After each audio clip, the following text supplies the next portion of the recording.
we go. United States Border Patrol. Founded May 28th, 1924.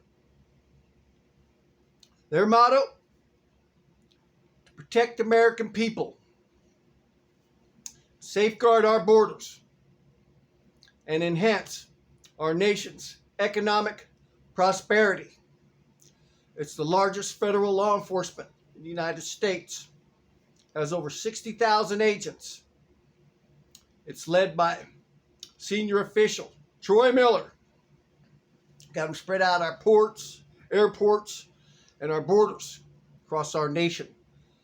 Mexico alone has over 20,000 agents on the ground, over 600 aircraft in the sky, and over 400 Marine patrols protecting our borders there. Mexico, that's 1/3 of them right there. Better believe it. The average salary started around $43,000, goes on up to over a little 100,000 once you get into the leadership roles and you've been there a while. But if you want to be an agent, you got to put up almost 1,000 hours of training, and it's pretty grueling out there because of the working condition, hills, environment. You got to be pretty tough. Only 52% make it. Almost 1 out of every 2 people don't. Yeah, kind of like the military. Got to be tough, ready. You're putting your life on the line day and night. Yeah, the top 3 reasons: bad work morale, harsh working conditions, and unequitable wages. That's the top reasons people quit. They got like a shock and awe up front. Right now, they're offering you $20,000 to sign up. Okay. Well, that's all fine and dandy. But once that wears off and they're starting out at just over $43,000 a year, look at the current living conditions.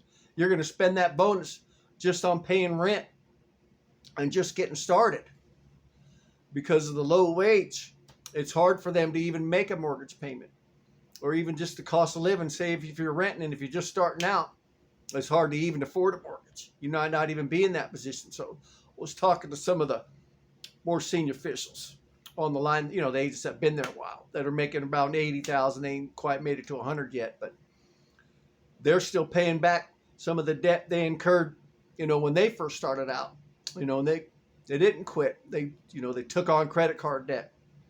They were lucky enough to have a house from their mom, so they had to do a reverse mortgage just to feed their own family because of the current cost of living, and stuck with the job because of the low wages. So they had to stick it out. Only bad part about it is now he's in his 7th, 8th year. And he's finally making decent money.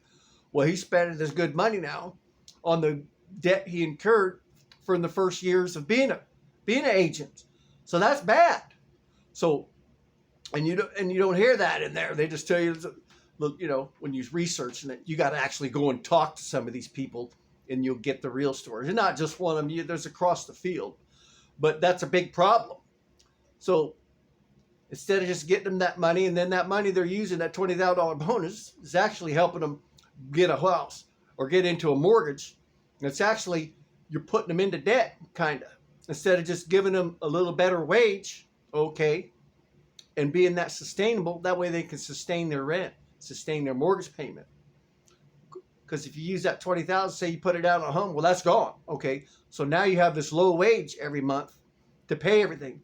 You're paying on your rent, you're paying your mortgage, okay, and then your insurance, and now you got a vehicle, and now you got your kids, you got the cost of living, food, fuel, all that adds up. So see, they're continuing to go into debt.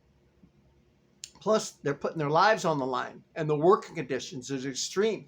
They got it backwards. It's not sustainable. And not only in these, the Border Patrol, this is our nation's security forces. Not only here, but in the armed force branches too. It's not sustainable for them. It's not productive. It's not staying up to the civilian standards.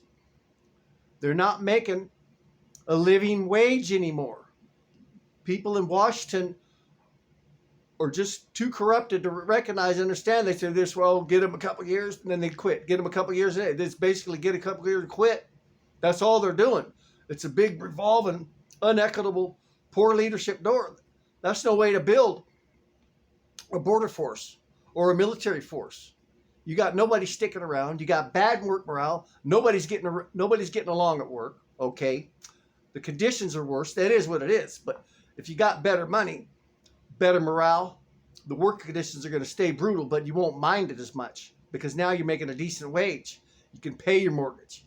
You can pay your rent. You can pay your bills. You're not incurring debt, and you're not straining from check to check to check to check. See, that's the whole idea of it all. It's ridiculous.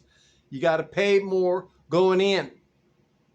You got time to drain the swamp, get the corruption out of Washington, boost their wages to a living wage. That way they can live in this economic corruption that the Biden cartel has created.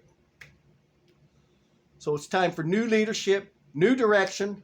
Let's boost these wages. It's our front line of defense, major important to protect the American people. And our economic prosperity begins with protecting our border agents and their jobs and securing their future for their families. They have bills to pay. Wake up, Washington. Until next time.